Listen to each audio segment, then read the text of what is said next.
Салам радиосунда жаңылыктар.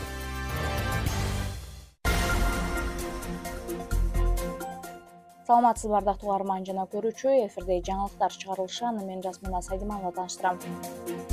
Лейлекте 400 килограмм жапайы кара куурай өсүмдүгү жок кылынды. Бул тууралуу облустук милициядан билдиришти. Ага ылайык милиция Лейлектин Бешкент жана Эски Овчу айылдарында 2 гектар жерди карап чыгып, жалпы 300-400 килограмм жапайы өскөн кара куурайды өрттөп жок кылды. Бул аракет баңги кылуучу каражаттарды, акыл эске таасир берүүчү заттар жана прекурсорлор жөнүндө мыйзамдын 25-беренесине ылайык жергиликтүү тургундардын баңгилик кылмышына баруунун алдын алуу максатында жүргүзүлдү деп жазылат милициянын маалыматында.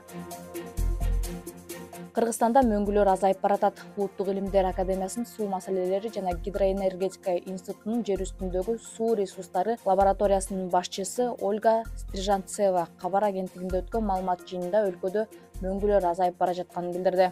Анын айтымында, акыркы 50-70 жылда Кыргызстандын бийик тоолуу аймактарында да температуранын жогорулашына байланыштуу чоң мөңгүлөр эрип, майда мөңгүлөр көбөйүүдө. Көбүнчө мөңгүлөрдүн эрүүсүнөн тоолордон майда көлдөр пайда болуп, же толуп кетүүдө. Анын жыйынтыгында мөңгү суулары дарыяларга кошулуп, өлкө аймагында сел суулары каптоолор көбөйүүдө дейт ал. Мөңгүлөрдүн азайышынан жана суу булактарынын булганышынан улам ичүүчү таза сууга жетүү көйгөйлөрү дагы курчуп баратат.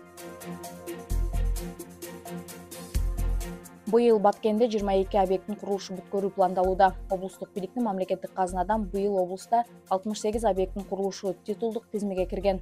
Анын 22синин курулушу ушул жылга бүткөрүү иштери жүрүп жатканын билдирди. Маалыматта титулдук тизмеге кирген объектилердин 29 капиталдык курулуш, 19 капиталдык оңдоп түзөө, 9 таза суу түтүкчөлөрүн тартуу жана 11 долбоордук сметалоо объектилери. Аталган 68 объектиге бүгүнкү күндө 360 миллион сом акча каражаты каралган. 6 айда 4 мектеп, 1 саламаттыкты сактоо мекемеси жана 4 таза суу менен камсыздоо объектилеринин курулушу аяктап, эксплуатацияга тапшырылды. 2024-жылдын 31-декабрына чейин каржылоодон соң 10 капиталдык курулуп жаткан жана 3 капиталдык оңдоодогу объектилер пайдаланууга берилүүсү күтүлөт деп жазылат облустук бийликтин маалыматында.